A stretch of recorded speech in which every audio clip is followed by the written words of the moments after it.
let's go. Donc, Philippe a un garage spécialisé dans les véhicules anciens. Et là, Philippe, je t'apparais. Hello Je te Yannick, vois, pardon, tu apparais en ligne. Parfait. bonjour à tous.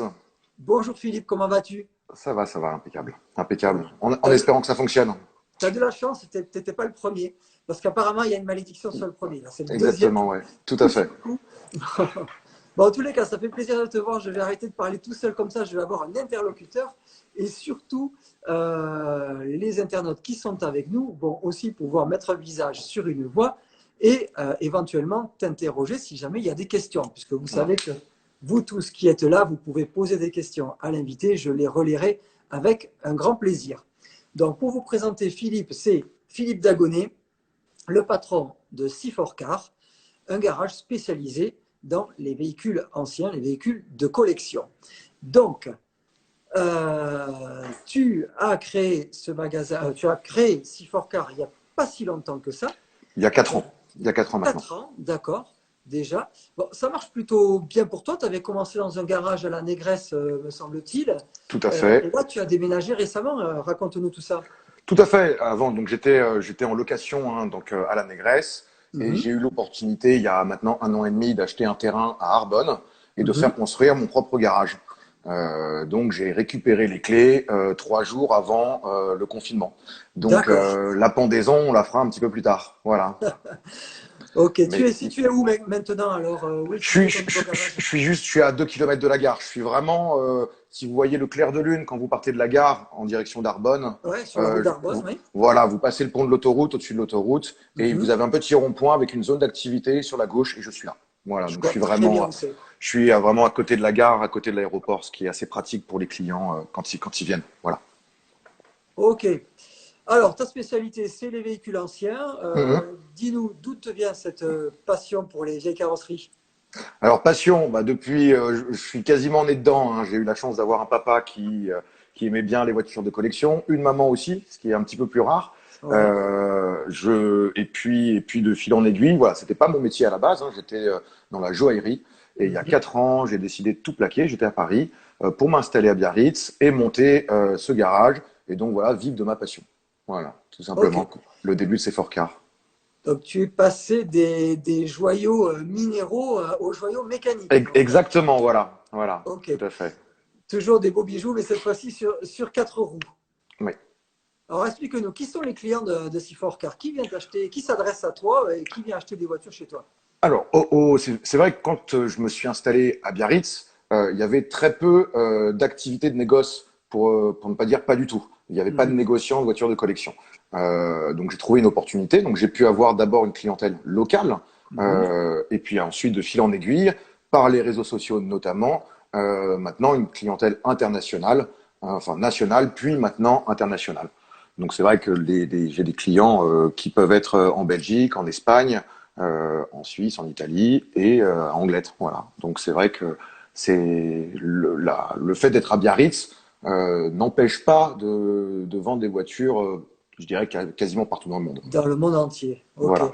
Bah alors, quand je dis qui, alors, on voit bien qu'ils arrivent éventuellement du monde entier. Par contre, à quel type de personnes ça s'adresse? Est-ce que tout le monde peut acheter une voiture ancienne?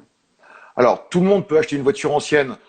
Oui, parce qu'une voiture ancienne, ça peut commencer par une petite 4L. Quand on voit le succès du 4L Trophy Mhm. avec tous ces jeunes qui partent justement de Biarritz, moi je trouve ça absolument génial. Mhm. Et on met vraiment un pied dans la voiture ancienne. C'est-à-dire que on a un carburateur qui fonctionne parfois pas très bien. Il faut mettre les mains dans le moteur. C'est des mécaniques qui sont relativement simples. Donc, entre guillemets, on peut avoir une voiture de collection accessible. Après, ensuite, on peut avoir évidemment, en fonction des catégories de véhicules, ça peut aller jusqu'à plusieurs dizaines de millions d'euros. Mais là, on est vraiment sur de la spéculation et c'est pas du tout, voilà, on est dans un autre monde. Pour nous donner un ordre de grandeur, quelle est la valeur de la voiture la moins chère que tu aurais en magasin et la plus chère, pour donner une fourchette? Aujourd'hui, je suis sur une voiture, la moins chère, c'est un petit cabriolet. On est aux alentours de 15 000 à 16 000 euros. Une D'accord, petite MG, une voiture des années 70. Et top. la plus chère, on est aux alentours de 200 000 euros. C'est une transaction que je viens de finaliser sur une Facette Vega qui était une marque française Ah, c'est le vécu. de luxe, voilà, qui a vécu seulement 10 ans. Ouais. et qui sont des voitures absolument extraordinaires. Bon, je pense que la petite MG cabriolet là, des années 70 à 16 000 euros, elle devrait pas tarder à partir, celle-là, Bah, on attend la fin du confinement hein. et puis venez l'essayer, oui, tout à fait. Alors, moi, il y a une question que je me pose quand même, tu vois, c'est un truc, les véhicules anciens, c'est pareil, ça me fait vraiment rêver. Par contre, je me dis qu'il faut quand même être mécano pour pouvoir mettre un pied là-dedans. Et moi, bon, j'avoue que ouvrir le capot de la voiture tous les 4 matins, c'est pas quelque chose qui m'enchante. Qu'est-ce que tu me réponds à ça? Non, non, c'est sûr il faut pouvoir bricoler un tout petit peu. Moi, Ouais. j'ai une petite anecdote, hein, c'est simple. Moi, ma première voiture de collection, je l'ai achetée dans un état assez moyen. Je me suis en plus fait avoir, je l'avais achetée en Angleterre. Uh-huh. Et j'ai cassé un élément mécanique dessus. Et j'avais plus les sous pour le faire réparer, Et via un forum, en fait, tout simplement, il y a quelqu'un qui m'a dit, je vais t'aider à le faire par téléphone, il n'y a aucun problème, Mhm. c'est pas compliqué. Et j'ai commencé à bricoler tout seul ma voiture. Et de fil en aiguille, je l'ai refaite de A à Z. Voilà, c'est pas des véhicules compliqués. Il n'y a pas d'électronique à bord. Ça, c'est déjà Ouais. quand même assez bien. On arrivera toujours à faire ne serait-ce qu'une réparation de fortune. Un jour, je suis tombé en panne. J'ai réparé avec un cintre. Donc, que j'avais trouvé sur le bord de l'autoroute. Donc, j'ai pu rentrer à la maison en attendant de faire une réparation plus propre.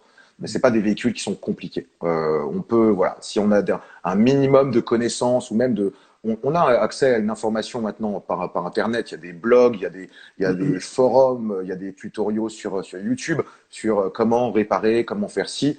On a un accès à l'information beaucoup plus facile et maintenant on peut quasiment tout faire soi-même. Ok.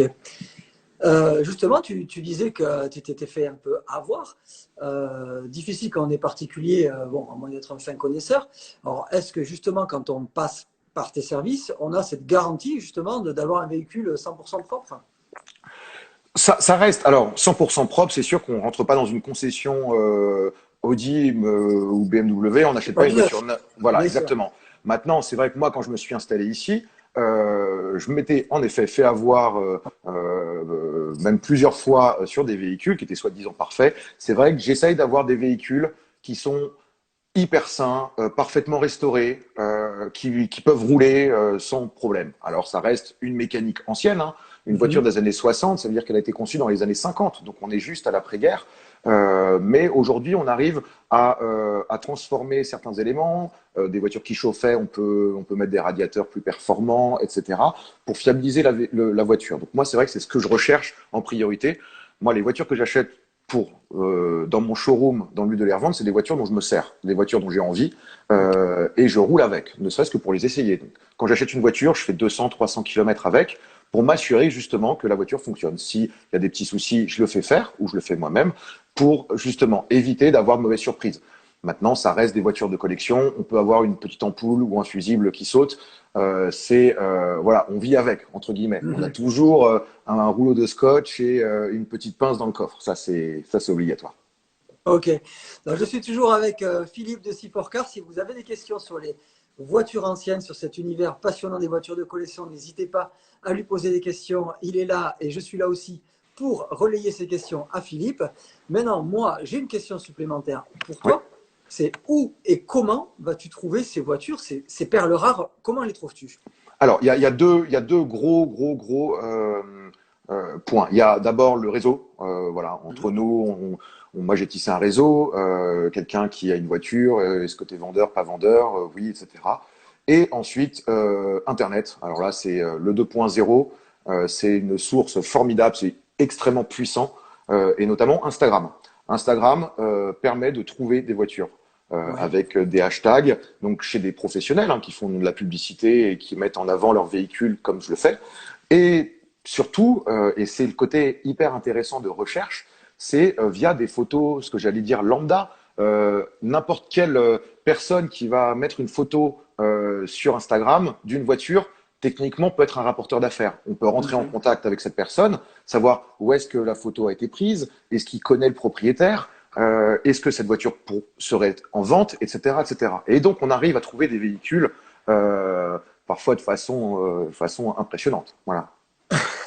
Alors là, il y a un certain Gédanou, peut-être que tu le connais, qui te demande si tu es toujours fan des Ginetta Fifi. Bon, alors Je ne sais pas ce que c'est. c'est un ami en Peut-être une très effet. bonne Et joke entre vous. non, non, Ginetta, c'est une marque de voiture. Ok. C'était une marque de voiture et très rare. Il y en a eu. C'est anglais. Ouais. Et j'ai la chance de pouvoir débuter une petite collection de Ginetta. Donc c'est pour ça. Ok. Mais voilà. Mais Gaëtan, rappelle-moi plus tard si tu veux. Mais pas maintenant. Pas maintenant. Merci. C'est Gaëtan. Donc, merci Gaëtan d'être passé. Bonjour Giulietta. Donc, tu nous as expliqué un peu où tu trouvais ces voitures, mais enfin, surtout ce dont je me souviens pour avoir déjà discuté avec toi, c'est que tu vas les chercher partout dans le monde, ces voitures. Hein. Tu arrives à trouver des voitures partout en France et partout dans le monde. Exactement, exactement. Le transport maritime, au final, ne coûte pas très très cher. Mhm. Là, je suis sur une transaction en Afrique du Sud. Donc là, c'est vraiment voilà, c'est quand même c'est assez compliqué au point de vue paperasserie administrative, mais c'est pas insurmontable. Et certaines voitures, c'est assez intéressant d'aller chercher très loin. Voilà, il y a beaucoup de voitures aux États-Unis, il y a quelques voitures en Amérique du Sud. Ouais. Les voitures ont voyagé, hein. Il y a aucun problème. On passait plusieurs fois les frontières, donc il faut aller les chercher d'ailleurs à l'étranger. D'accord. Quelles sont aujourd'hui les voitures qui te sont le plus demandées par les rechercheurs, les amateurs de voitures anciennes? Il y a beaucoup de demandes en ce moment à l'instant T hein, de Triumph. Voilà, Ok. tout le monde veut des petites Triumph et Mhm. c'est pas un mauvais choix. C'est des véhicules qui sont quand même relativement abordables. C'est on peut une Triumph c'est entre 15 et 30 000 euros à peu près. Mhm. Et c'est des petites voitures hyper sympas, faciles d'entretien. Et en ce moment, on me demande de la Triumph. Donc j'essaye de sourcer de la Triumph. Voilà. D'accord. Et tu arrives à en trouver? Je suis sur quelques pistes, mais c'est vrai que le confinement, voilà, met un gros frein. Moi, j'achète pas une voiture sans la voir, a priori, sauf dans le cas des voitures qui sont extrêmement loin. Mais c'est vrai que je me déplace pour aller voir les véhicules, et en ce moment, bon, c'est un petit peu en stand-by. Voilà. Ok. Donc, on va revenir un peu sur les réseaux sociaux. Effectivement, Oui, c'est surprenant, c'est que tu te sers des réseaux sociaux pour communiquer. Tu publies d'ailleurs, tu postes des super vidéos de tes voitures merci. sur ton compte Instagram, ce qui te permet d'avoir une audience assez large et internationale, comme tu disais, pour les acquéreurs potentiels. Mais tu t'en sers aussi en veille pour rechercher des véhicules. Et là, je crois que récemment, d'ailleurs, tu as repéré deux voitures assez exceptionnelles comme ça en fouillant sur Instagram. Racontez-nous tout ça. Alors, c'était il y a 3-4 ans. Je tombe sur un post avec un hashtag voiture ancienne. Donc vraiment quelque chose Ok. qui est assez générique et une espèce de grange abandonnée avec des tas de ferrailles et une voiture au fond. Et je regarde cette voiture attentivement et je reconnais à peu près la ligne, hein, c'était une épave, hein, et je me rends compte que c'était une Facel Vega. On en parlait tout à l'heure. Fameuse. Une fameuse Facel Vega. Et j'ai réussi à rentrer en contact avec la personne qui avait pris la photo, qui n'était Mhm. pas un amateur de voiture, hein, qui avait pris une photo artistique Mhm. pour savoir où est-ce que cette photo avait été prise. Il m'a donné l'adresse, j'y suis allé, puis après j'ai fait du porte-à-porte. Hein, la personne ne me répondait pas quand je toquais à sa porte, donc je suis allé voir la boulangerie à côté pour savoir s'il y avait quelqu'un qui habitait ici, et j'ai réussi à rentrer en contact avec ce monsieur. Et en effet, c'était une voiture que les historiens avaient perdu de vue depuis plus de 20 ans et qui était là dans une grange complètement abandonnée. Donc moi, j'ai essayé d'acheter cette voiture que je n'ai pas réussi à acheter. Mais voilà, c'est à partir d'un simple poste qui peut paraître complètement anodin et un petit travail de recherche derrière, c'est assez amusant à faire d'ailleurs. On arrive à trouver des autos fabuleuses.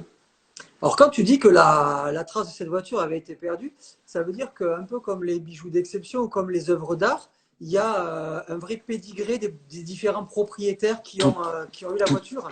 Tout à fait, tout à fait. C'est très très important. Il y a des voitures, notamment pour des marques de luxe, hein, des Ferrari, des Maserati, des voitures qui ont pu faire des courses automobiles, Le Mans, qui ont tourné au Mans à l'époque, etc., qui sont perdues de vue. Et il y a des historiens spécialisés dans la voiture de collection qui sont payés par les marques hein, pour retrouver ces voitures. D'accord. Donc c'est vrai que ce qu'on appelle une sortie de grange, hein, on en voit parfois dans les journaux, etc. Sortie de grange, voilà, c'est des voitures qui avaient disparu dans la nature et on arrive à les ressortir dans un état plus ou moins bon. Voilà. J'ai ressorti une voiture dans une grange dans le Gers il y a 3 ans. Voilà. Qu'est-ce que Donc c'était comme voiture? c'était une Mercedes 190 SL. D'accord. De Voilà. quelle année? Qui était de 55. et Ouf, qui avait, je pense, 5 centimètres de poussière et de fientes de pigeons sur la carrosserie. Mais la voiture au point de vue historique, était assez intéressante. Donc, j'ai pu la rapatrier. Voilà. et ces voitures qui n'ont pas démarré depuis Mathusalem, d'un point de vue mécanique, on peut les faire rouler à Il y nouveau. a, non, il y a des ateliers de restauration. Il y a Ouais, des gens qui font de la restauration d'automobiles de collection, qui sont spécialisés dedans.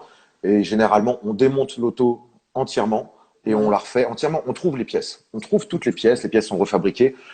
Donc, on arrive à refaire intégralement une voiture. Mais ça demande beaucoup de temps, hein. Une restauration, c'est minimum 1 an. Ouais. Et bon, c'est pas forcément donné. Maintenant, moi, je connais des gens qui veulent en faire restaurer la voiture du grand-père ou la voiture qui ont un lien très affectif avec cette auto parce que c'est des premiers souvenirs de conduite, parce qu'ils ont fait des bêtises avec quand ils étaient plus jeunes. Et financièrement, c'est pas intéressant parce que la restauration va coûter plus cher que le prix de la voiture. Mais Ouais. il y a vraiment le côté émotionnel à ce moment-là qui ressort et les gens, quand ils ont les moyens, le font. Voilà. Ok, donc on est toujours avec Philippe de C4Car. Vous pouvez lui poser les questions. Bien entendu, c'est passionnant, notamment son utilisation des réseaux sociaux. C'est vraiment quelque chose d'intéressant. Et aussi cette fameuse chasse au trésor. C'est vraiment une chasse C'est au ça, trésor, hein, exactement, que tu fais en exactement, permanence, que ce soit physiquement ou avec le digital, qui devient un outil de tout cette à fait. chasse au Ouais. trésor. Donc là aussi, si vous avez des questions à ce sujet, n'hésitez pas à y aller, à me poser les questions. Je les relayerai auprès de Philippe. En attendant une éventuelle question, aujourd'hui, depuis donc 4 ans maintenant que tu as démarré cette structure C4Car, quelle est la plus extraordinaire voiture que tu aies trouvée ou vendue? Alors, c'est une question compliquée parce que chaque voiture a une petite histoire. Chaque voiture a une petite histoire. Maintenant, on parlait de Facel Vega. Voilà. Ouais. Facel Vega, c'est vrai que c'est des voitures quand même peu communes. C'est des voitures absolument extraordinaires, hein. Si vous connaissez pas, tapez Facel Vega sur Google et vous allez Mhm. voir c'était vraiment le luxe à la française dans les années 50, 60. Et Ouais. voilà, j'avais une Facel Vega qu'un client m'avait donnée en dépôt-vente. Et c'est Ouais. vrai que pour ma société, c'était une superbe vitrine en termes de communication. C'est vrai que tout de suite, c'est des très très belles autos qui sont rares, qui sont très chouettes. Ça, c'était vraiment une belle auto, ouais, une belle auto. Bonjour Thomas. Et donc, cette belle auto, elle est partie où? Alors, qui est Elle est venu la partie. chercher? Alors physiquement, elle est encore ici. Ah ouais? Parce que j'ai un peu de difficulté. Voilà, je ne veux pas l'envoyer avant la fin du confinement. Et c'est une Oui. voiture qui va partir à Bordeaux, donc qui va pas partir très très loin. Bon, ça va, Voilà. elle Et reste elle dans la reste un petit, Nouvelle-Aquitaine. voilà, dans le Elle reste sud-ouest, en exactement. France. Exactement, exactement. Et puis après, on a d'autres autos extraordinaires, notamment on parlait de Triumph également, donc une Triumph Ouais. TR3 qui avait participé au Mans Classique. Donc une des plus D'accord. grosses courses pour les amateurs, les aficionados de voitures de collection. C'est vraiment le rendez-vous tous les 2 ans. Bon là, qui a été Ouais. reporté à cause avec le Covid, Ouais. qui sera donc en 2021. Mais voilà, c'est une course automobile et cette voiture avait fait deux fois le Mans Classique. Et c'est vrai que c'était une vraie chance de l'avoir dans mon showroom en vente parce que c'était un petit bout d'histoire. Ok. Justement, Mathieu aborde un sujet intéressant. Les véhicules anciens ont une cote. Certains investissent de l'argent. C'est un investissement d'acheter un véhicule ancien. Est-ce que c'est un bon placement d'acheter un véhicule de collection? Alors, j'ai pas de boule de cristal. On ne sait pas de quoi l'avenir va être fait. C'est comme l'immobilier, c'est comme la bourse, c'est comme le cours de l'or. C'est quand on voit le pétrole en ce moment, on se dit que c'est quand même le monde est un peu va pas très très bien. Maintenant, les gens ont après surtout ces périodes-là ont besoin de se changer des idées, ont besoin de se faire plaisir. Et c'est vrai que rouler en ancienne, voilà, on rencontre des gens, on a toujours des petits pouces levés sur le bord de la route. Donc je pense pas que le marché va être impacté à une certaine mesure. C'est sûr que les valeurs refuges, les voitures qui étaient vraiment des placements, mais là on parle de plusieurs centaines de milliers d'euros, voire de millions d'euros. Là, honnêtement, je sais pas, j'en ai aucune idée. Maintenant, Mhm. les gens vont continuer à vouloir se faire plaisir. Moi, j'ai des demandes en ce moment. J'ai vendu une voiture la semaine dernière. Voilà, des gens veulent sortir de ce climat un petit peu morose du quotidien et se faire plaisir. Donc, il y aura peut-être un impact. Maintenant, j'ai pas de boule de cristal, je sais pas. On verra ça. On s'en reparle dans 1 an ou 2. Ouais, alors c'est vrai que ce que tu dis, c'est très juste parce que j'entendais que à la fin du confinement en Chine, le secteur d'économie qui a le C'est plus marché, c'est le secteur du luxe. tout à fait. Parce qu'effectivement, les gens, comme tu l'as dit, ont eu envie de se faire plaisir, Ah bah véritablement. la boutique Hermès, une boutique Hermès en Chine a fait 2,6 millions le premier jour. Ouais, Ce qui est colossal, ce qui est colossal. Donc, incroyable. donc bon, on verra, mais je pense que le marché va tenir au moins pour les véhicules qui roulent voilà, parce que d'autres véhicules qui sont vraiment juste là pour placement, qui sont mis sous cloche, qui ne bougent pas. Ouais, Non, moi une voiture de collection, c'est fait pour rouler, il faut se faire plaisir. Voilà. d'accord. Alors, c'est fait pour rouler, c'est-à-dire qu'on l'utilise de temps en temps le week-end pour sa balade. On va Ah quand bah même moi pas tous les jours au travail avec. moi je connais des gens qui roulent tous les jours en ancienne. Ah ouais, Tous les jours, voilà. Donc il faut accepter d'avoir des essuie-glaces parfois qui fonctionnent pas très bien, ouais. d'avoir un chauffage qui pareil qui ne chauffe pas beaucoup. Mais c'est un art de vivre, hein, ça fait partie de, voilà, c'est un art de vivre. Mais moi j'adore. Moi j'essaie de rouler le plus possible en ancienne. Hein. Ça c'est chouette. Bon, fais-nous rêver, qu'est-ce que tu as quelles sont tes jolies perles actuellement disponibles en stock? Alors là j'ai une super Morgane que je viens de rentrer qui est superbe. Ah mais Top. attendez, à la limite on va même, hop, si vous voulez. Ah, si tu peux nous montrer, alors là, tu vas nous faire Voilà. saliver comme ça. Allez, on va juste aller se balader. Hop, voilà, j'essaie de pas trop bouger. Donc Waouh. là j'ai une Ah oui, Morgane qui vient d'arriver. Donc ça, c'est une Facel Vega. Là, on a magnifique. une voiture de course, là, justement, qui fait pas mal de courses automobiles. Salut Ah, Mathieu, si tu nous suis. Une petite Alfa Romeo, une petite Frog. Enfin voilà, il y a quelques autos. Alors c'est encore un peu le bazar, hein, je suis en pleine installation. le bâtard. Euh, mais voilà. Et puis la petite 2 chevaux, voilà, avec laquelle j'adore rouler. Une petite 2 chevaux camionnette. Oui, Voilà, donc donc voilà, comme, ton offre part de la 2 chevaux jusqu'à la Facel Vega. La deux Enfin, chevaux est pas, et la 2 chevaux est pas en vente. ah non, Je la garde. J'adore rouler ah, avec c'est cette la tienne. voiture. Voilà. Et donc, comme quoi, on n'a pas besoin d'avoir des grosses voitures pour se faire plaisir. Voilà, avec 2 chevaux, quand on monte dedans, on est transporté dans un nouveau monde, hein. C'est- On est Là, dans une autre époque. on voyage, hein, avec ça, hein.